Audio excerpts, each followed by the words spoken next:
Maingay kasi dito. Kumpara dito sa tensioner. Kaya nga sabi ko, check up muna. Itong tunog ng water pump, pakinggan mo.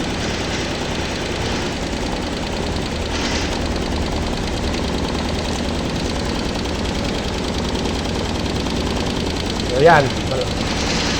Hindi magandang ingay yan. Ano ba tunog yan? Yung goods na tunog. Pero para sigurado, buksan mo. Tingnan mo yung tensioner. Wala yan dyan. Maniwala ka sa akin. Yes, yung nasa. Ito na po muna.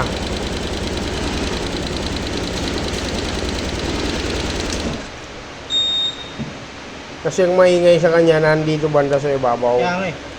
Dito malabo, kaya malabo tensioner yan. Ngayon, tingnan mo, buksan mo, tanggalin mo muna itong ano, una, itong tensioner niya. O kaya tune up mo yon. Tunog ko muna. Tapos, pagka tune up, punta ka doon sa tensioner. Bago mo paandarin.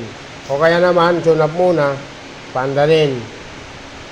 Tapos pag ganun pa rin, tingnan mo itong tensioner. Ako, hindi ko lang